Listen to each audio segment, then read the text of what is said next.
अब काफी तो हिम्मत करके इस मार्ग में जैसे चलने की चेष्टा भी करते हैं, तो उन्हें पूरा का पूरा व्यवहार परेशान करता है। उनको लगता है वो देखो ऐसा कह रहे थे, वो अमुक ऐसा कह रहे थे, लोग क्या कहेंगे। कई तरह की उनके अंदर ऐसी वृत्तियां आ जाती हैं जो ये लक्ष्य भूल जाते हैं कि अब हमें जन्म मरण के चक्र में नहीं पड़ना। अब हमें जो भी कर्म प्रभु की प्रेरणा से होंगे वो केवल कर्तव्य पालन के लिए होंगे, उनसे हमें कोई लाभ की आकांक्षा नहीं, लाभ तो प्रभु की कृपा से होगा। ये बात अंदर बैठा लिए श्री देवर्षि नारद जी ने एक सूत्र में कहा, लोकहानो चिंता न कार्या निवेदितात्म लोक वेदत्वात्। उपासक को चाहिए कि लोक हानि की चिंता को पहले तिलांजलि दे दे, तब इधर कदम रखे। लोग क्या कहेंगे ये बात हटा दीजिए। और लोक हानि की चिंता की अगर ये हम नहीं करेंगे तो हमारे पितर नहीं तृप्त होंगे, या ऐसा नहीं करेंगे तो ग्रह नक्षत्र खिलाफ हो जाएंगे, अगर शुक्र और शनि ये सब खिलाफ हो गए तो हमारी सब वासनाएं जो पूर्ण करने की बातें हैं वो सब नहीं हो पाएंगे। बहुत सी लोकवत बातें उपासक जो सुलझा हुआ नहीं है वो इनमें फंस जाता है। ठीक है, भक्ति तो करनी चाहिए, पर पितृ तर्पण और पिंडदान आदि करना, जैसे पितरों का समय, ये तो शास्त्रों में लिखा है ना। आगे के श्लोक में प्रभु स्वयं कह रहे हैं कि शास्त्र रूपी जंगल से जो निकल गया वही हमारा मार्ग पा पाता है। पहले तो माया का जाल है, फिर शास्त्र जाल है, शब्दों के जाल में। तो इसीलिए गुरु रखा गया है, वही है जो संसार के जाल से हटावे और शास्त्र जाल से भी हटावे, और शुद्ध हो चले आपने धर्म रसकन सो प्रीतम का है, कबहू काल वृथा नहीं जाए। चलो ये मार्ग, सीधे मार्ग पकड़ो। नहीं तो इतनी बातें शास्त्र में भी हैं कि आप प्रमाण दोगे कि ऐसा लिखा है, ऐसा न करने वाले क्या। कुछ भी करे, अगर पितृ ऋण से, मातृ ऋण से, ऋषि ऋण से ऋण नहीं होता, उसे नरक की प्राप्ति होती है। उसके लिए एक ही शब्द है, एकादश स्कंद में भगवान कह रहे हैं, जो मेरी भक्ति करता है उसको मैं तीनों ऋणों से मुक्त कर देता हूं। मैं प्रभु कर देते हैं। सब पितरों के पितर कौन है? प्रभु ही तो है ना।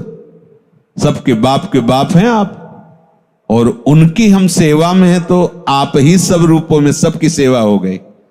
ये उपासक को भगवत चरणारविंद की प्रेम मार्ग की उपासना वाले उपासक को कभी इन बातों पर ध्यान नहीं देना चाहिए। यद्यपि वो शास्त्रों में है, पर उन सब का जो फल है, हम उस फल भूमि पे आ चुके हैं, हम उस जगह आ चुके हैं जहां एक चुल्लू जल देने पर पूरे विश्व को प्राप्त हो जाता है।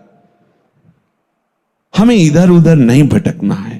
तो लोकहानो चिंता न कार्या, बिल्कुल लोक हानि की चिंता नहीं करनी चाहिए।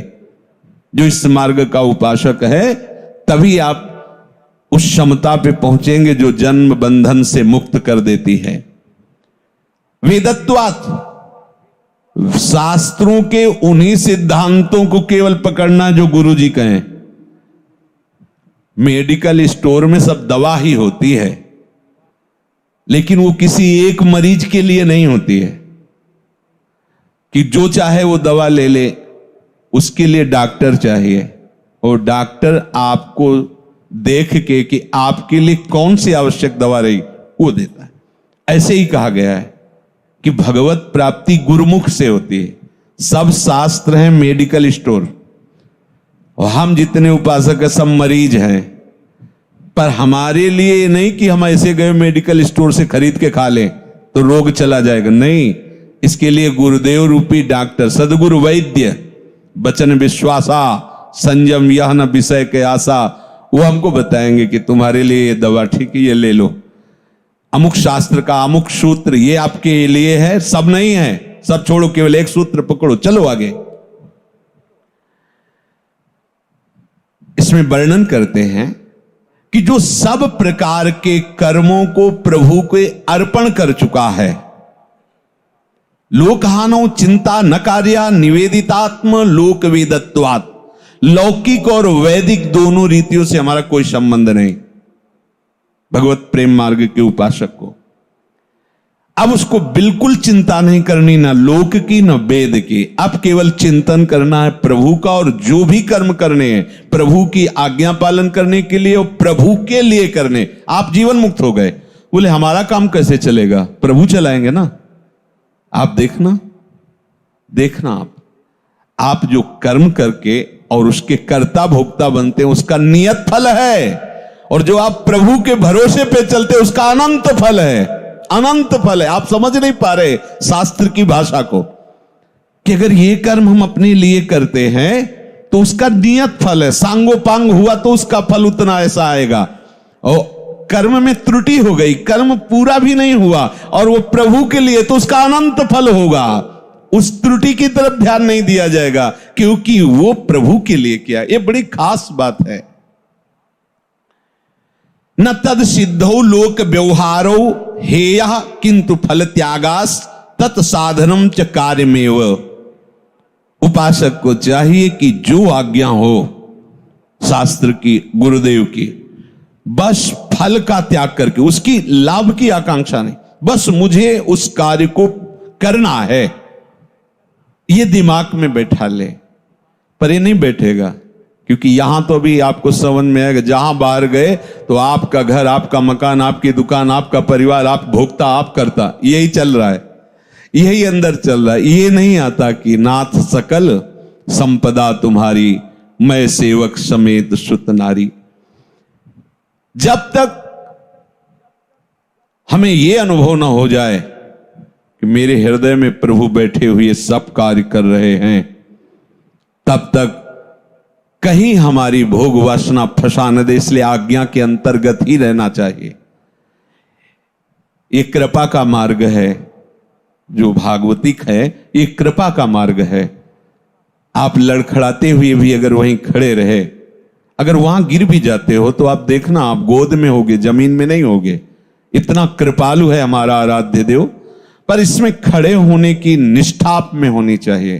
खड़े होने का तात्पर्य यही है कि आपके सिवा अन्य नहीं, अन्य नहीं। बड़ा अमृतमय मार्ग है, बड़ा अमृतमय मार्ग। पर प्रभु कह रहे हैं कि जब तक तेरी बुद्धि मोह से युक्त है तब तक तू मेरी बात नहीं समझ पाएगा। यदा ते मोह कलिलम बुद्धिर्व्यतितरिष्यति तदा गंतास्य निर्वेदम श्रोतव्यस्य श्रुतस्य च। जिस समय तेरी बुद्धि मोह रूपी दलदल से भली भांति तर जाएगी, उसी समय सुने हुए और सुनने में आने वाले, भोगे हुए और भोग में आने वाले समस्त विषयों से तुझे वैराग्य हो जाएगा। तभी माना जाएगा कि आपके अंदर विवेक जागृत हो गया, सत्संग सफल हो गया। बिनु सत्संग विवेक न होई, राम कृपा बिनु सुलभ न सोई। होए विवेक मोह भ्रम भागा, तब सब विषय विलास विराग। एक क्रम है। मोह से हम कब जग गए, कैसे जाने? बोले जब भोगे हुए भोग और सुने हुए भोग, भोगने के लिए जो आगामी हमने सुन रखे, देख रखे, बिल्कुल रुचि न रह जाए, बिल्कुल रुचि न रह जाए, तब समझो कि आप मोह से जग गए। नहीं तो मोह निशा सब सोवन हारा, देखें स्वपन अनेक प्रकारा। ये बात सबकी समझ में नहीं आएगी। ये जो चर्चा हो रही, इसी में फंसे रहते हैं, इसी में फंसे रहते हैं। अपने को ज्ञानी मानते हैं, साधु मानते हैं हम सब, और फंसे इसी में रहते हैं, कर तत्व भोग तत्व भाव में। सुनने में आने वाले और भोगे गए, सुने हुए समस्त भोगों से वैराग्य को उसी क्षण प्राप्त हो जाएगा जब मोह रूपी दलदल से तेरी बुद्धि निकल जाएगी। दलदल से स्वयं निकल पाना थोड़ा कठिन होता है। कभी देखा है दलदल? गंगा किनारे भ्रमण करते थे तो प्राय वहां देखने को मिलते थे। ऊपर से पपड़ी लगी हुई, पड़ी हुई है, ऐसा लगता है बिल्कुल सूखा हुआ स्थान हो, और जहां कदम रखो धंस गए। अब वहां जितना निकलने का प्रयास करो उतने आप धंसते चले जाएंगे।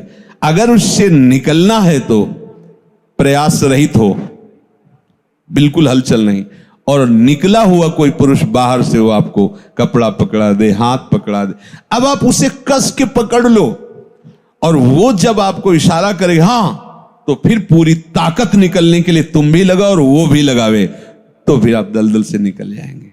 निकले हुए पुरुष हैं संत, भक्त, भगवान के प्रेमी महात्मा जन, और दलदल है ये घर परिवार मोह आसक्ति। इससे आप निकलने की जितनी चेष्टा करेंगे फंसते चले जाएंगे। देखो, तुम कह तो रहे हो कि हम चले जाएंगे, पर बेटा तुम्हारे बिना लगता है यार भैया,